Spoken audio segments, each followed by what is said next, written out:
তো নমস্কার বন্ধুরা, আজকে আমরা ডিসকাস করব বাংলা পেডাগজির বিগত বছরে আসা 30টি প্রশ্ন। দেখুন, pedagogy paper 1, paper 2, language 1, language 2 একদম সব কিছু সমান হবে, টেনশনের কোনো ব্যাপার নেই। সুতরাং আমরা কনসেপ্টের ক্লাসগুলো অলরেডি প্রোভাইড করে দিয়েছি আপনাদের, দেখে না থাকলে দেখে নেবেন। তারপর প্রিভিয়াস ইয়ার কোয়েশন স্টাডি করা আপনাদের অত্যন্ত ইম্পর্টেন্ট। কারণ কি? কারণ প্রিভিয়াস ইয়ার কোয়েশন যদি আপনারা স্টাডি করেন তাহলে আপনারা বুঝতে পারবেন যে কী ধরনের প্রশ্ন আপনাদের পরীক্ষায় আসে।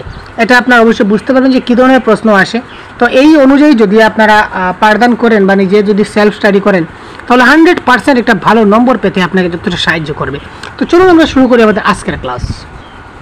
তো চলুন, প্রথম প্রশ্ন যে প্রত্যেকটা প্রশ্নের উত্তর আপনারা কমেন্ট বক্সে কারেক্ট আনসার জানিয়ে দিন। কারেক্ট আনসার কী হয়?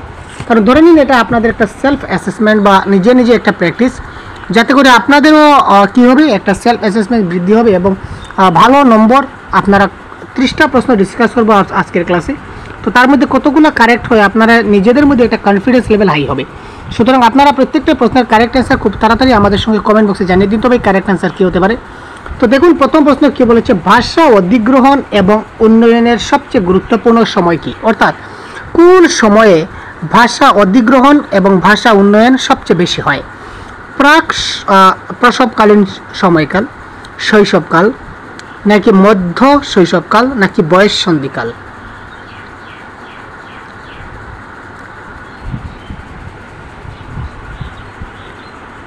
ল্যাঙ্গুয়েজ অ্যাকুইজিশন থেকে একটি প্রশ্ন অতি গুরুত্বপূর্ণ।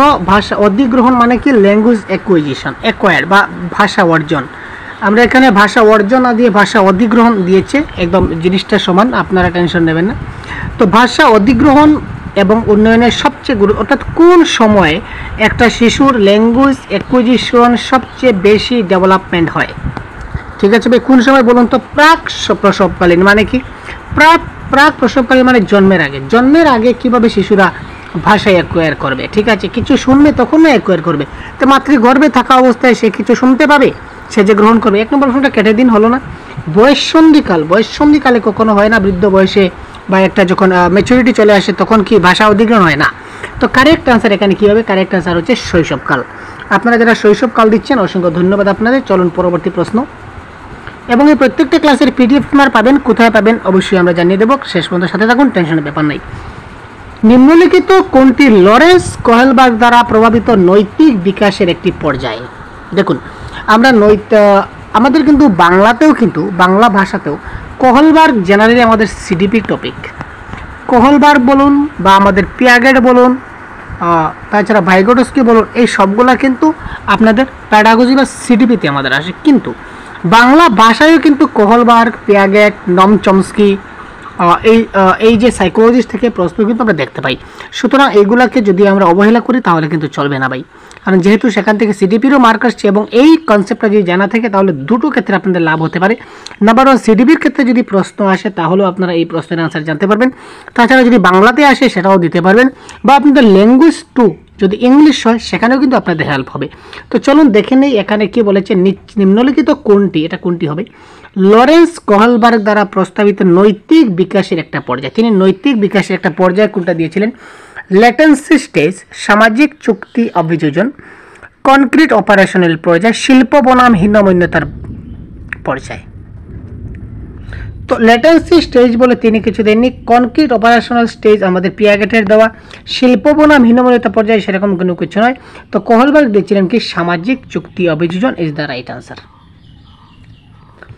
শ্রেণীকক্ষের আলোচনার সময় একজন শিক্ষক প্রায়শই মেয়েদের চেয়ে ছেলেদের প্রতি বেশি মনোযোগ দেন, এটি কি উদাহরণ? দেখুন, এটা হচ্ছে কি লিঙ্গগত প্রশ্ন। তো এখানে লিঙ্গ বৈষম্য, লিঙ্গ পরিচয়, লিঙ্গ গতানুগতিকতা, ঠিক আছে, এখানে কোনটা হবে কারেক্ট আনসার? শিক্ষক অনেক সময় ছেলেদের প্রতি বেশি আকর্ষণ হন, কখনো কখনো মেয়েদেরকে বেশি বুঝান, ছেলেদেরকে কম বুঝান, অনেক সময় ছেলেদেরকে বেশি বুঝান, মেয়েদেরকে কম বুঝান। এখানে তিনি কি করছেন? এখানে তিনি কারেক্ট আনসার কী হবে বলুন? তবে correct answer option number 3। Correct answer কী হবে তাড়াতাড়ি কমেন্ট করুন তো। এটা কি হবে? এটা হবে ডিসক্রিমিনেটেড বা বৈষম্যতা। তিনি এখানে লিঙ্গ পরিচয় কেন করছেন? লিঙ্গ পরিচয় নয়, লিঙ্গ গতানুগত বলে কিছু নয়। লিঙ্গ পরিচয় মানে তিনি একটা আইডেন্টিফাই করলেন যে ওটা ছেলে ওটা মেয়ে। তিনি তো অলরেডি প্রশ্নের মধ্যে আইডেন্টিফাই করে দিয়েছেন যে মেয়েদের প্রতি ছেলেদের তিনি বেশি মনোযোগ দেন। মানে কি? তিনি এক শ্রেণীকে পিছনে ফেলে আরেক শ্রেণীকে বেশি তিনি প্রাধান্য দিচ্ছেন। এখানে লিঙ্গ বৈষম্য ইজ দ্য রাইট অ্যান্সার। নিচের কোনটি শিশুদের লিঙ্গ স্টেরিওটাইপিং এবং লিঙ্গ ভূমিকার সঙ্গতি হ্রাস করার জন্য একটা কার্যকর কৌশল? অর্থাৎ আমরা কোন পদ্ধতির মাধ্যমে বা কিসের মাধ্যমে আমরা যে লিঙ্গ স্টেরিওটাইপিং বা লিঙ্গ ভূমিকা এটা আমরা কম করতে পারি? লিঙ্গ বৈষম্য নিয়ে আলোচনা, লিঙ্গ নির্দিষ্ট ভূমিকার উপর জোর দেওয়া, লিঙ্গ পৃথক প্লে গ্রুপ, লিঙ্গ পৃথক বসার ব্যবস্থা। তো এটা কারেক্ট অ্যান্সার হবে লিঙ্গ বৈষম্য নিয়ে যদি আলোচনা করি যে ভাই লিঙ্গ বৈষম্যটা উচিত নয়, লিঙ্গ বৈষম্য করাটা উচিত নয়, সবাই সমান, ছেলে মেয়ে সমান সমান, এই ধরনের নিয়ে যদি আলোচনা করি লিঙ্গ বৈষম্য নিয়ে, তখন লিঙ্গ স্টেরিওটাইপিং বা লিঙ্গ ভূমিকা সেটা এই প্রসঙ্গটা কিছুটা কমে যাবে, হ্রাস পাবে। নেক্সট, নিম্নলিখিত তাত্ত্বিকদের মধ্যে কোনটি শিশুদেরকে জ্ঞানের সক্রিয় সন্ধানকারী হিসাবে দেখার সময় তাদের চিন্তা ভাবনার উপর সামাজিক সাংস্কৃতিক বিষয়বস্তু প্রভাবের উপর জোর দিয়েছিলেন? Question number 5। এখানে আপনাদের আর কোনো কিছু দেখার প্রয়োজন নেই, শুধু সামাজিক সাংস্কৃতিক ওয়ার্ডটা দেখুন এবং এখানে কারেক্ট আনসার কি হয় এবিসিডি তাড়াতাড়ি কমেন্ট করুন। প্রশ্নের মধ্যে কি লেখা আছে কোনো কিছু দেখার প্রয়োজন নেই, এখানে কিওয়ার্ড, আমরা প্রশ্নের মধ্যে কিছু কিছু কিওয়ার্ড খুঁজি, আমি প্রত্যেক সময় বলি যে আপনারা কিওয়ার্ড খুঁজবেন। এখানে দেখুন কিওয়ার্ড কি আমাদের সামাজিক সাংস্কৃতিক। তো এই কিওয়ার্ডগুলো আপনারা দেখুন এবং কারেক্ট আনসার কী হয় বলুন তো ভাই, কী হচ্ছে কারেক্ট আনসার? সামাজিক সংস্কৃতি, ঠিক আছে। সোশিও কালচারাল থিওরি, সামাজিক সংস্কৃতিতে আপনার একটা কথা মাথায় আসছে, কি আসছে? সোশিও কালচারাল থিওরি, ঠিক আছে। তো এখানে সোশিও কালচারাল থিওরি কে দিয়েছিলেন? বি পিয়াগেট, ভাইগোটস্কি, জিন পিয়াগেট না লরেন্স কহলবার্গ? এখানে দেখুন আমাদের ভাইগোটস্কি কাকু কিন্তু সবসময় কি তিনি সামাজিক সাংস্কৃতিক নিয়ে কথা বলেছেন। ওর একটা তত্ত্ব রয়েছে যার নাম রয়েছে সোশিও কালচারাল থিওরি, তাই না? আমরা সবাই জানি। সুতরাং এই ক্ষেত্রে আপনারা শুধুমাত্র এই কিওয়ার্ডগুলো দেখেই কারেক্ট আনসার করা যদি আপনারা শিখতে পারেন তাহলে কম সময় আপনারা বেশি আনসার করতে পারবেন। নেক্সট, এবার দেখুন এক জেক্স বাধা নিয়ে কাজ করার সময় 5 বছর বয়সী নাজমা নিজেকে নিজে প্রশ্ন করলো নীল টুকরাটা কোথায়? সে নিজেকে নিজে উত্তর দিল না এটা নয়, আরও গাঢ়, যে একটা নিয়ে এই জুতাটা তৈরি করবে। এই ধরনের আলাপ ভাইগোটস্কি দ্বারা উল্লেখ করা যায়।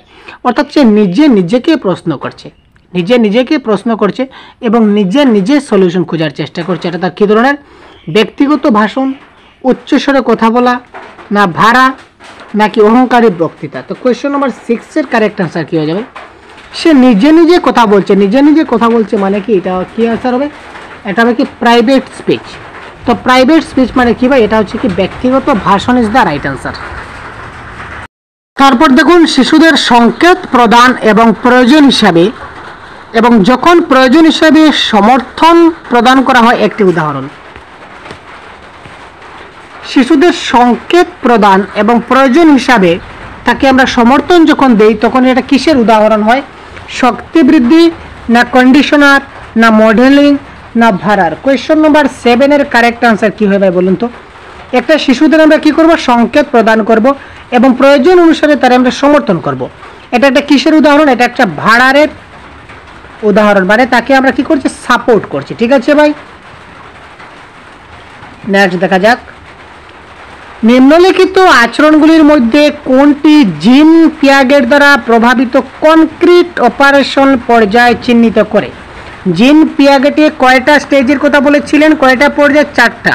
তার মধ্যে কনক্রিট অপারেশনাল স্টেজ, ঠিক আছে, যেটা হচ্ছে 3 নম্বর স্টেজ। 1 নম্বর কি বলুন তো ভাই? সেন্সরি মোটর, ঠিক আছে। 2 নম্বর প্রি অপারেশনাল স্টেজ, 3 নম্বর কনক্রিট অপারেশনাল, 4 নম্বর হচ্ছে ফর্মাল অপারেশনাল, তাই না? সেটা আপনারা সবাই জানেন। তো 3 নম্বর যেটা পর্যায় বলেছে কনক্রিট অপারেশনাল, তার মধ্যে কোন আচরণটা নিচে এখানে প্রতিফলিত হচ্ছে?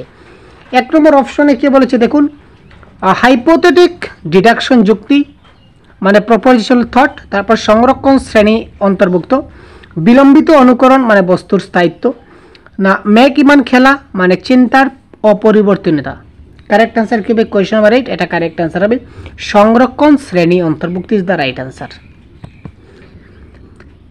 তারপর দেখুন এই প্রশ্নের কারেক্ট আনসার কিন্তু আপনারা অবশ্যই কারেক্ট আনসার সেটা আপনারা করতে পারবেন ভাই। তো কারেক্ট আনসার কি হয় খুব তাড়াতাড়ি কমেন্ট করুন তো। কারেক্ট আনসার কি হতে পারে? নিচের কোনটি শিশুদের জ্ঞানীয় বিকাশের প্রকার ঘটে?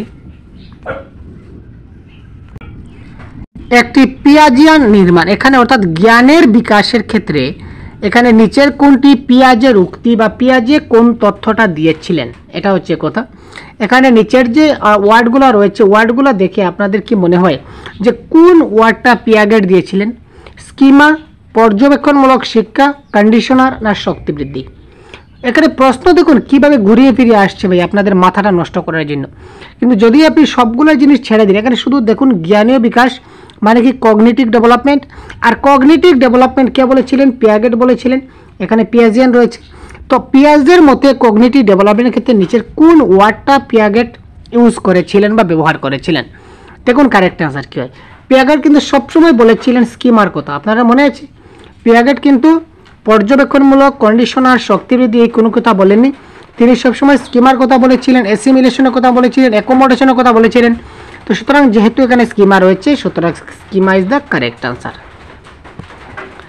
নেক্সট দেখুন, মূল্যায়নের প্রাথমিক উদ্দেশ্য হওয়া উচিত, অর্থাৎ মূল্যায়নের প্রাথমিক উদ্দেশ্য কি? কারেক্ট আনসার কি হতে পারে? কোয়েশ্চন নম্বর 10, মূল্যায়নের প্রাথমিক উদ্দেশ্য কি?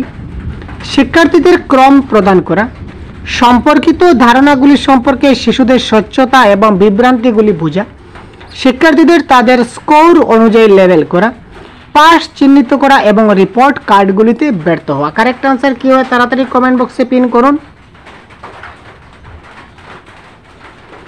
এখানে দেখুন শিক্ষার্থীরা 1 নম্বর 2 নম্বরে রয়েছে, সেটা আমরা করতে পারি না। ওই শিশুটা 1 নম্বর, ওই শিশুটা 2 নম্বর, এইভাবে ক্রম প্রদান আমরা করতে পারি না। তাদেরকে স্কোর অনুযায়ী আমরা লেবেল করতে পারি না, ভালো খারাপ এই ধরনের করতে পারি না। তারপর তাদের পাস চিহ্নিত করা, যে তোমরা পাস তোমরা ফেল এই ধরনের আমরা করতে পারি না। 3টা অপশন ক্যান্সেল। তো ultimately option number B is the right answer. সম্পর্কিত ধারণাগুলির সম্পর্কে শিশুদের স্বচ্ছতা এবং বিভ্রান্তিগুলি আমাদের বুঝতে হবে। নেক্সট, এটা তো হয়ে গেল। আচ্ছা, এদিকে আমরা কেন যাচ্ছি, এবার এদিকে যাব। এবার দেখুন, বুদ্ধিমত্তা সম্পর্কে নিম্নলিখিত বিবৃতিগুলির মধ্যে কোনটা সঠিক? বুদ্ধিমত্তা, ইন্টেলিজেন্সের ক্ষেত্রে নিচের কোনটা সঠিক বলুন তো? বুদ্ধিমত্তা একটি নির্দিষ্ট ক্ষমতা যা শুধুমাত্র জন্মের সময় নির্ধারিত হয়। আর ভাই বুদ্ধিমত্তা জন্মের সময় নির্ধারিত হয় নাকি? বুদ্ধিমত্তা তো বুদ্ধি মানুষের কোন হয়, যখন যত বেশি শিখবে তত বেশি বুদ্ধি হবে। বুদ্ধি হওয়ার কোনো সময় থাকে নাকি? এখানে বলেছে জন্মের সময় নির্ধারিত হয়, সেটা হচ্ছে না। বুদ্ধিমত্তা সঠিকভাবে পরিমাপ করা যেতে পারে এবং তার পরীক্ষাগুলি ব্যবহার করতে নির্ধারণ করা যেতে পারে, সেরকম কোনো কথা নয়। তো কারেক্ট আনসার এখানে দেখুন একক ফ্যাক্টর। বুদ্ধিমত্তা একক ফ্যাক্টর নয়, আমরা জানি বুদ্ধিমত্তা হচ্ছে বহুমাত্রিক। ঠিক আছে, বুদ্ধিমত্তা কয়মাত্রিক? আমাদের অনেক ধরনের বুদ্ধি আছে, এক ধরনের নয়। তো এখানে কারেক্ট আনসার কী হবে? 11 D is the right answer. বুদ্ধিমত্তা বহুমাত্রিক এবং সেটা হচ্ছে কি জটিল দক্ষতার একটা সেট। ঠিক আছে, রুহি সবসময় একাধিক সমস্যার কথা ভাবে যার মধ্যে অনেকগুলি মূল সমাধান। রুহি সবসময় কি একটা সমস্যা অনেকগুলা সমাধান ভাবে, সেটা কারেক্ট আনসার কি? দেখুন, সৃজনশীল চিন্তাবিদ, কনভার্জেন্ট চিন্তাবিদ, কঠোর চিন্তাবিদ না অহংকারী চিন্তাবিদ? Question number 12। একটা জিনিস দেখুন, একটা টপিক, একটা হচ্ছে কি কনভার্জেন্ট, একটা হচ্ছে কি ডাইভার্জেন্ট। একটা হচ্ছে কনভার্জেন্ট, একটা হচ্ছে ডাইভার্জেন্ট। তো কনভার্জেন্ট থিঙ্কিং যেটা রয়েছে, কনভার্জেন্ট চিন্তা হচ্ছে কি একটাই প্রশ্নের একটাই উত্তর থাকবে, তার বিকল্প থাকবে না। একটা প্রশ্নের একটা উত্তর থাকবে, একটা সমাধান থাকবে। আর ডাইভার্জেন্ট থিঙ্কিংয়ে কী থাকবে? একটা প্রশ্নের অনেকগুলা সমাধান থাকবে। তো এখানে সেম টু সেম বলেছে কি একটা সমস্যার অনেকগুলা সমাধান। তো এটা কারেক্ট অ্যান্সার হবে ডাইভার্জেন্ট থিঙ্কিং। ঠিক আছে, তো এখানে দেখুন আমাদের ডাইভার্জেন্ট থিঙ্কিং আমাদের অপশনে নেই। এবার আমরা কি করব? এখন আমরা দেখুন কনভার্জেন্ট থিঙ্কিং তো এখানে হচ্ছে না, কারণ কনভার্জেন্ট থিঙ্কিং মানে কি, কনভার্জেন্ট চিন্তাবিদ মানে কি একটি সমস্যার একটাই সমাধান থাকবে। যেমন আপনাকে যদি কেউ প্রশ্ন করে যে 7 + 3 কত হবে, আপনি কিন্তু তাকে বলতেই হবে যে 7 + 3 = 10 হবে। আপনি তাকে কিন্তু বিকল্প কিছু বলতে পারবেন না। আপনি যদি বলেন যে না ভাই 7 + 3 = 9 হবে, আপনি কি বলতে পারবেন? না। কিন্তু এবার যদি আপনি প্রশ্ন করুন যে কোন দুইটি সংখ্যা যোগ করলে আমরা 10 পাই, এখানে কিন্তু অনেকগুলো আনসার আছে। যেমন কেউ বলবে স্যার 2 + 8 যদি যোগ করে তাহলে 10 হবে। আবার কেউ বলবে না স্যার এই ধরনের হচ্ছে না, 7 + 3 করলে 10 হবে।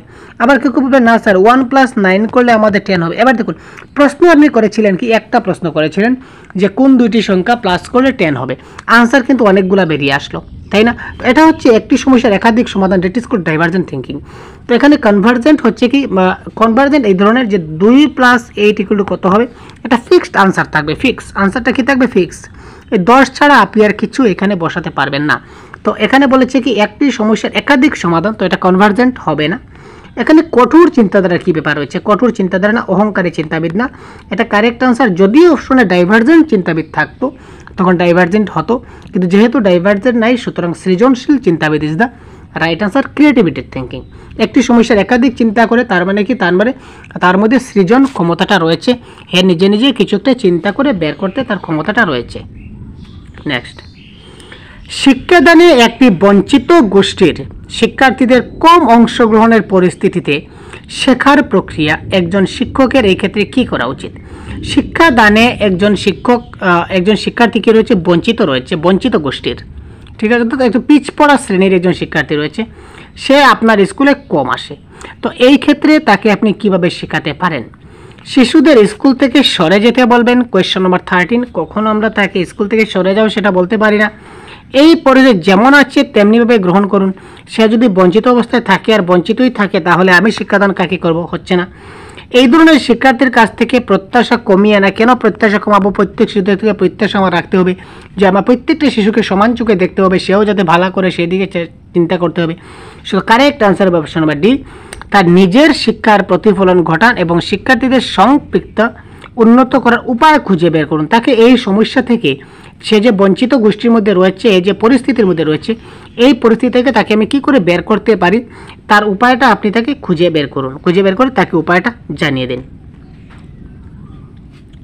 তারপর দেখুন, অন্তর্ভুক্তিমূলক শ্রেণীকক্ষে একজন শিক্ষক কী করবেন? প্রস্তুতি নেওয়া উচিত নয়, মাঝে মাঝে প্রস্তুতি নিতে হবে, সক্রিয়ভাবে প্রস্তুতি নিতে হবে, প্রস্তুতিকে নিরুৎসাহ করা উচিত। তো কোয়েশ্চন নাম্বার 14 কারেক্ট আনসার কী হবে? ইনক্লুসিভ ক্লাসরুম মানে সবার জন্য সমান শিক্ষা। এখানে বলে প্রস্তুতি নেওয়া উচিত নয়, কেন নয়, প্রস্তুতি নিতে হবে, মাঝে মাঝে প্রস্তুতি নিতে হবে। আচ্ছা আপাতত থাক, প্রস্তুতিকে নিরুৎসাহ আমরা করতে পারি না, উৎসাহ দেব। তো এখানে কারেক্ট আনসার হবে সক্রিয়ভাবে প্রস্তুতি নিতে হবে। প্রস্তুতি আমরা কি অ্যাক্টিভভাবে নিতে পারি। তো এই সহজগুরু ইউটিউব চ্যানেল আপনাদের জন্য যে ক্লাসগুলো প্রোভাইড করছে, এই সবগুলো ক্লাসের পিডিএফ আপনারা পেয়ে যাবেন। তাছাড়া আপনারা মক টেস্ট দিতে পারবেন, এখানে 50টার বেশি মক টেস্ট হচ্ছে। তাছাড়া লাইভ ক্লাস আপনারা এখান থেকে আপনারা লাইভ ক্লাস করতে পারবেন প্রতিনিয়ত। তো তার জন্য আপনাদের 150 পেমেন্ট করতে হবে। আমাদের একটা পেইড আমাদের সেশন রয়েছে, তো এই সেশনে আমি আপনাদের অ্যাড করে দেব। এখানে আপনারা পাচ্ছেন এই সবগুলা ক্লাসের বা গুরুত্বপূর্ণ অনেকগুলা পিডিএফ আপনারা পাবেন আমাদের এই গ্রুপে। তারপর আপনারা এখানে মক টেস্ট দিতে পারবেন। 50টার অধিক মক টেস্ট আমরা হচ্ছে, তো বর্তমানেও আমরা মক টেস্ট চলছে, কন্টিনিউ আমাদের মক টেস্ট প্রসেস চলছে, ঠিক আছে। মক টেস্ট এখন হচ্ছে, অনেক বন্ধুরা যারা জয়েন হয়ে গেছে তারা এখনও জয়েন অলরেডি তারা মক টেস্ট দিচ্ছেন, আর যারা এখনও জয়েন হন নাই তারা অবশ্যই কাইন্ডলি এখানে জয়েন করে নিন। তারপর দেখুন এখানে আপনারা লাইভ ক্লাস করতে পারবেন, লাইভ ক্লাসের মাধ্যমে আপনারা আপনার ডাউটগুলো ক্লিয়ার আমরা করার চেষ্টা করব, বা সরাসরি আপনারা আমাদের সঙ্গে কথা বলে আপনার যদি কোনো ডাউট থাকে সেটা আপনারা ক্লিয়ার করতে পারবেন। তো তার জন্য আপনাদেরকে 150 পেমেন্ট করতে হবে। এটা হচ্ছে ওয়ান টাইম পেমেন্ট, পরীক্ষার আগ মুহূর্ত পর্যন্ত সেটা অ্যাক্টিভ থাকবে। তো আপনারা, আমি একটা নাম্বার আপনাদের লিখে দিচ্ছি, এটা সহজগুরুর অফিসিয়াল নাম্বার।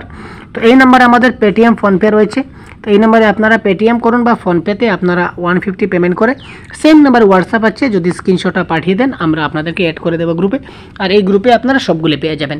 আর তবু যদি সমস্যা হয় তাহলে আপনারা পার্সোনালি আমাদের SMS করতে পারেন, আমরা আপনাদেরকে সাহায্য করব। ঠিক আছে, চলো নেক্সট প্রশ্ন দেখে নেওয়া যাক। এবার দেখুন ডিসলেক্সিয়ার সঙ্গে শিশুদের প্রাথমিক বৈশিষ্ট্য অন্তর্ভুক্ত, মানে ডিসলেক্সিয়া কি, এক কথা শেষ। ডিসলেক্সিয়া কি, হোয়াট ইজ ডিসলেক্সিয়া যদি বলি, মনোযোগ ঘাটতি রোগ, ভিন্ন ভিন্ন চিন্তাধারা, পড়ার মধ্যে সাবলীলতা, অনর্গলভাবে পড়তে না পারা, পুনরাবৃত্তিমূলক লোকোমোটর ক্রিয়াকলাপ জড়িত। দেখুন প্রশ্ন বিভিন্নভাবে আসতে পারে, প্রশ্নের ক্ষেত্রে আপনারা নার্ভাস হবেন না, প্রশ্ন বিভিন্নভাবে আসুক, উত্তর আপনার ফিক্সড হতে হবে। আমরা জানি কি ডিসলেক্সিয়া মানে কি রিডিং ডিসঅর্ডার। কনসেপ্টের ক্লাস দেখে না থাকলে দেখে নেবেন ভাই। ডিসলেক্সিয়া মানে কি, পড়তে পারে না, পড়ারগত সমস্যা, পঠনের সমস্যা। তো এখানে দেখুন পড়তে পারছে না, যেহেতু অপশন নাম্বার সি দিচ্ছে, আর কোনো অপশন আমরা দেখব না, সরাসরি আমরা অপশন নাম্বার সিতে কারেক্ট করব। এবার যদি রাইটিং যদি সমস্যা হয়, রাইটিংয়ের সমস্যা হলে এটাকে আমরা কি বলি, ডিসগ্রাফিয়া। কি বলি ভাই, ডিসগ্রাফিয়া, সেটা মাথায় রাখবেন। যদি লিখনের সমস্যা হয় সেটা হবে ডিসগ্রাফিয়া।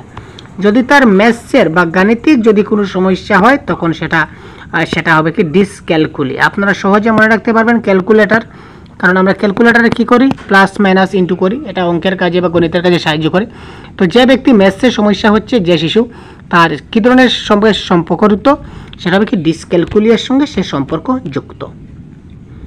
শিক্ষার অধিকার আইন 2009 এর প্রস্তাবিত অন্তর্ভুক্তিমূলক শিক্ষার ধারণাটি কিসের উপর নির্ভর করে? শিক্ষার অধিকার আইন 2009 অন্তর্ভুক্তিমূলক শিক্ষা সম্বন্ধে যে ধারণা দিয়েছিল, সেই ধারণা কিসের উপর ভিত্তি করেছিল? Question number 16। আচরণগত নীতিসমূহ, প্রতিবন্ধীদের প্রতি সহানুভূতিশীল মনোভাব, একটি অধিকার ভিত্তিক মানবতাবাদী দৃষ্টিকোণ, প্রতিবন্ধীদের প্রাথমিকভাবে বৃত্তিমূলক শিক্ষা প্রদানের মাধ্যমে তাদের মূল ধারায় করা। তো কারেক্ট অ্যান্সার কী হবে বলুন তো ভাই? কমেন্ট বক্সে খুব তাড়াতাড়ি পিন করুন।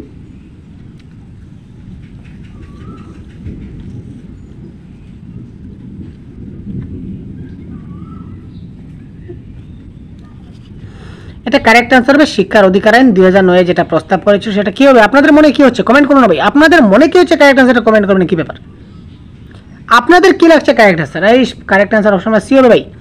এটা একটা অধিকার, মানবতাবাদী দৃষ্টিকোণের একটা অধিকার হচ্ছে শিক্ষার অধিকার আইন। গঠনমূলক কাঠামোতে শেখাটা প্রাথমিকভাবে কি? গঠনমূলক কাঠামোতে যখন আমরা শিখব, এই শেখাটা প্রাথমিকভাবে রুট মুখস্থকরণের উপর নির্ভর করে। রুট মুখস্থকরণ, মুখস্থ, কণ্ঠস্থ, গলস্থ, নাকস্থ হচ্ছে না, শক্তি বৃদ্ধি কেন্দ্র করে। ছেড়ে দিন শক্তি বৃদ্ধি। কোথা থেকে শক্তি এলো ভাই? গঠন করছি। এখানে কনস্ট্রাকটিভিজমের কথা বলা হয়েছে। কন্ডিশনার, কিসের কন্ডিশনার? কারোর সঙ্গে কারো কন্ডিশন হচ্ছে, নো কন্ডিশন। এখানে অর্থ তৈরির প্রক্রিয়ার উপর দৃষ্টি নির্বন্ধ করতে হবে। গঠন যদি আমরা কিছু শিখতে চাই, তাহলে সেই শব্দের অর্থটা যা পড়বো সেটা খুব ভালো করে যদি বুঝতে পারি, তাহলেই আমরা কনস্ট্রাকটিভিজম করতে পারবো, তার গঠনগত কাঠামো তৈরি করতে পারবো। নির্ভুল তথ্য যা শিশুরা বিভিন্ন ঘটনা সম্পর্কে তৈরি করে, এটা শিক্ষককে অবহেলা করতে হবে, শিক্ষককে শাস্তি দিতে হবে, পুনরাবৃত্তিমূলক স্মৃতিচারণের মাধ্যমে সঠিক দ্বারা প্রতিস্থাপিত করা উচিত, না পাল্টা প্রমাণ এবং উদাহরণ উপস্থাপন করে চ্যালেঞ্জ করা উচিত? Question number 18। তো এটা কারেক্ট আনসার কি? পাল্টা প্রমাণ করতে হবে যে নির্ভুল ততটা সঠিক নয়, এবং উদাহরণ উপস্থাপনের মাধ্যমে তাকে খুব ভালো করে বুঝিয়ে দিতে হবে। নেক্সট, শিশু কেন্দ্রিক শিক্ষা বিজ্ঞান প্রচার করে। কি প্রচার করে?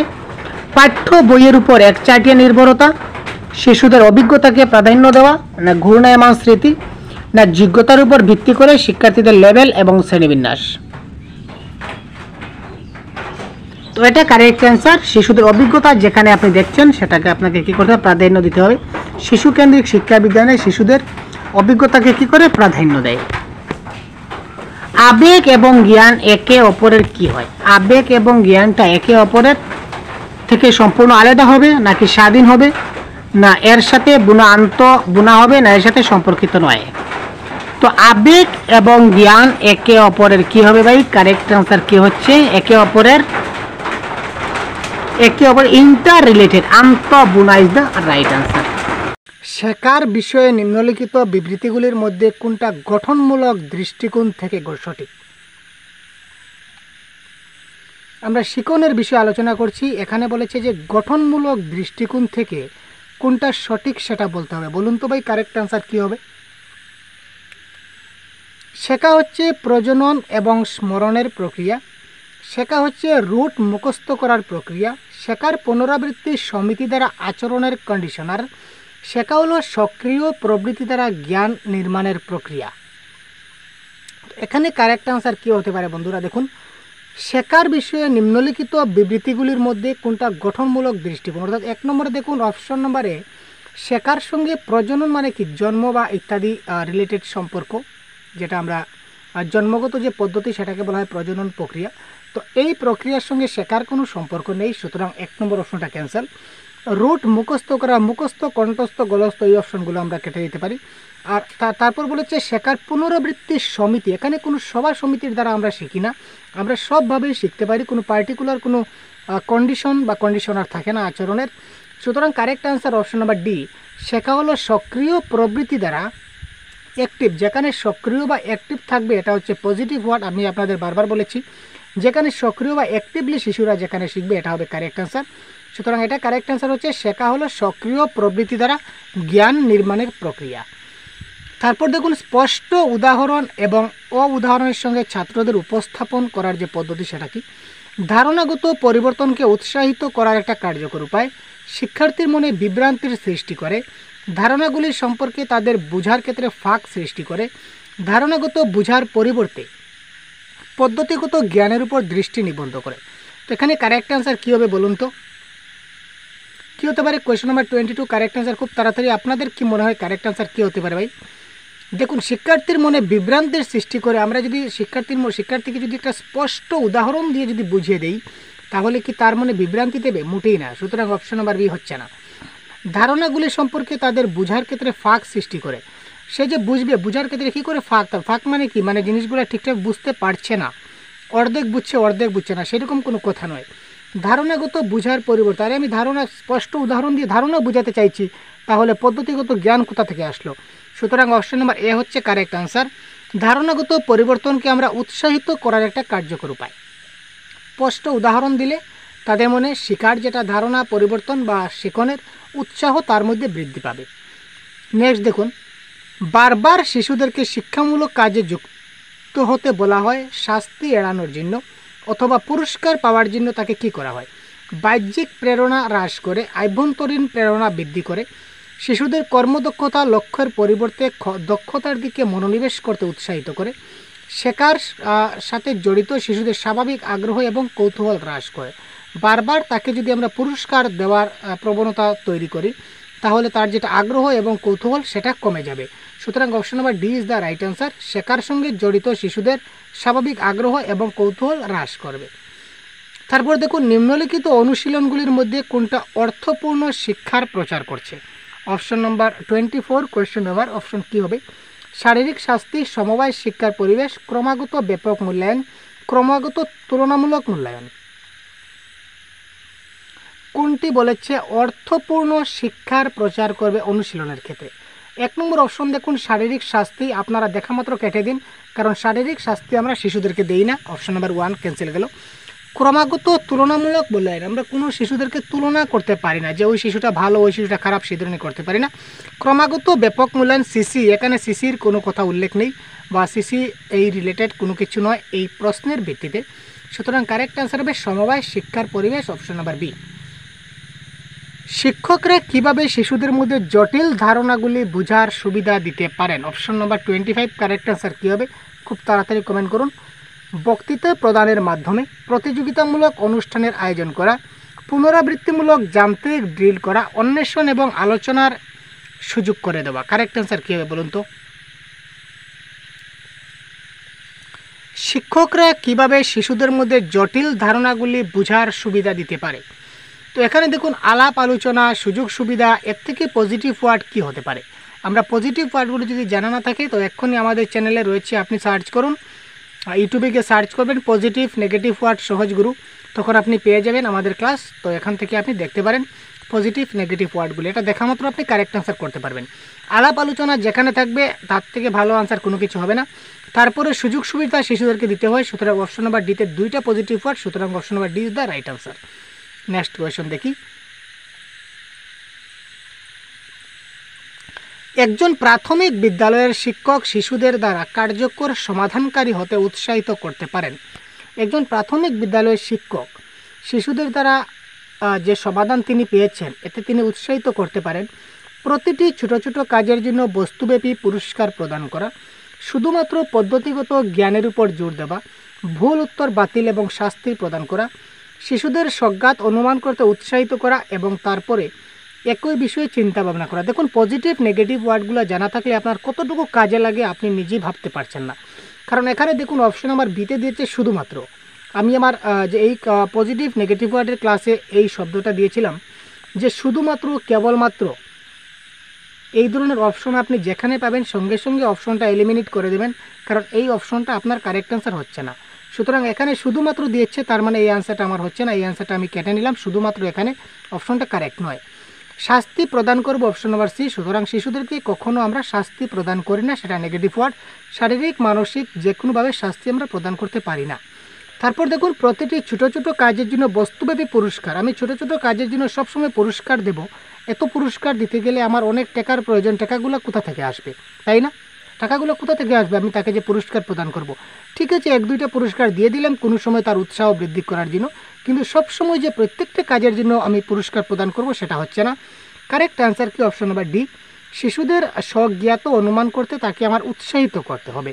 উৎসাহিত করা হচ্ছে মোস্ট পজিটিভ ওয়ার্ড। শিশুদেরকে আমরা সবসময় উৎসাহিত করি, কোনো সময় নিরুৎসাহ করি না যে এই তুমি সাব্বাস করেছো, খুব ভালো করেছো, এইভাবে তুমি আরেকটা কাজ করো, খুব সুন্দর হয়েছে, এইভাবে আমি তাকে উৎসাহিত করতে পারি। নেক্সট, নিম্নলিখিত সময়ের মধ্যে কোন সময় শারীরিক বৃদ্ধি ও বিকাশ দ্রুত গতিতে ঘটে?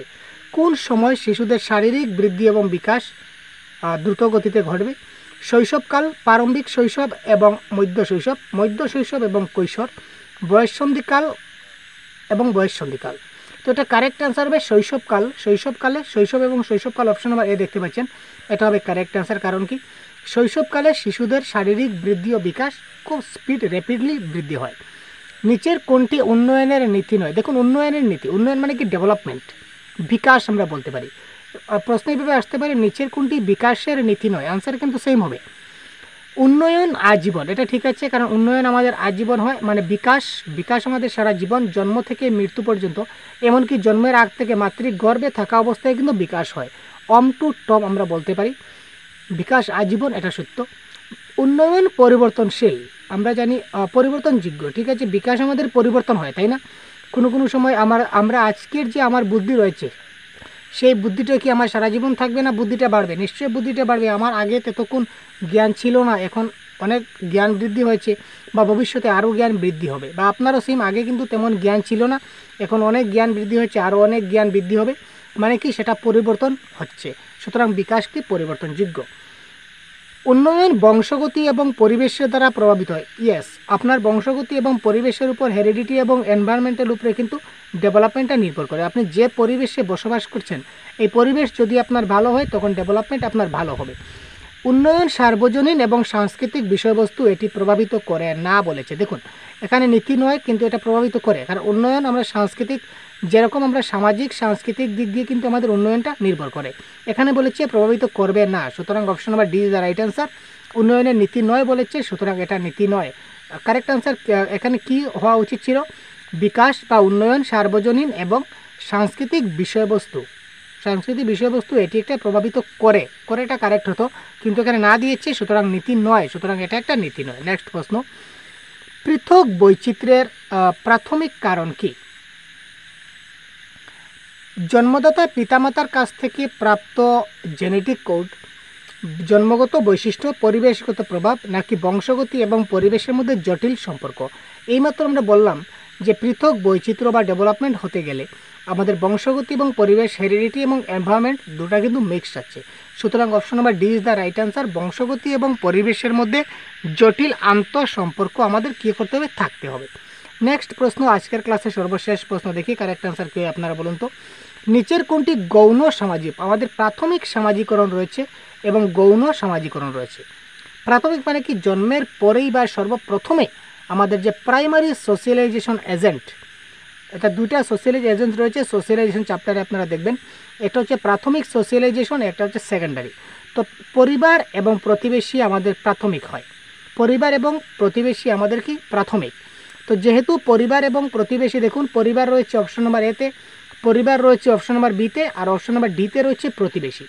তার মানে এ, বি এবং ডি এই তিনটা হচ্ছে কি? আমাদের কি? প্রাইমারি।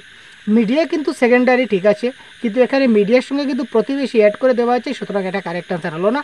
সুতরাং কারেক্ট আনসার হবে অপশন নাম্বার সি, মিডিয়া এবং স্কুল। ঠিক আছে, মিডিয়া এবং স্কুল এই ক্ষেত্রে গৌণ সামাজিকীকরণের উদাহরণ। ঠিক আছে, আর প্রাইমারি যদি বলে তাহলে এখানে শুদ্ধ আনসার হবে আমাদের কি? পরিবার এবং প্রতিবেশী। পরিবার প্রাইমারি, ঠিক আছে, মিডিয়া সেকেন্ডারি, এখানে মিক্সড করা আছে, এটা কারেক্ট আনসার হলো না। মিডিয়া এবং প্রতিবেশী এটাও আমাদের কারেক্ট নয়। সুতরাং যদি বলে প্রাইমারি এজেন্ট কি, তাহলে কারেক্ট আনসার করবেন পরিবার এবং প্রতিবেশী। আর যদি সেকেন্ডারি বা গৌণ বলে তখন এখানে কারেক্ট আনসার করবেন স্কুল এবং মিডিয়া। তো এই প্রশ্নের কারেক্ট আনসার হচ্ছে অপশন নাম্বার সি। তো এই দেখতে পাচ্ছেন আজকে 30টি প্রশ্নের সম্পূর্ণ আনসার কি আমাদের এখানে সেট রয়েছে। এই আনসার কি সহ সবগুলা ক্লাসের আমরা পিডিএফ প্রোভাইড করে থাকি আমাদের একটা অফিসিয়াল গ্রুপে।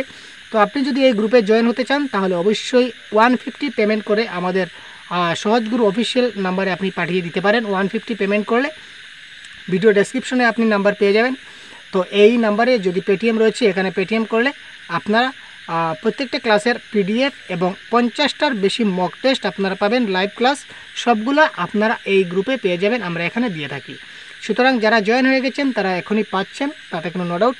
আর যারা এখনই পাননি তারা অবশ্যই জয়েন হয়ে যান, অবশ্যই এই পিডিএফগুলো আপনারা লাভ করবেন এবং মক টেস্টও দিতে পারবেন। প্রতিনিয়ত আমাদের মক টেস্ট হচ্ছে। তো আজকের ক্লাস থেকে এই পর্যন্ত বিদায় নিচ্ছি। সবাই ভালো থাকবেন, সুস্থ থাকবেন, ধন্যবাদ।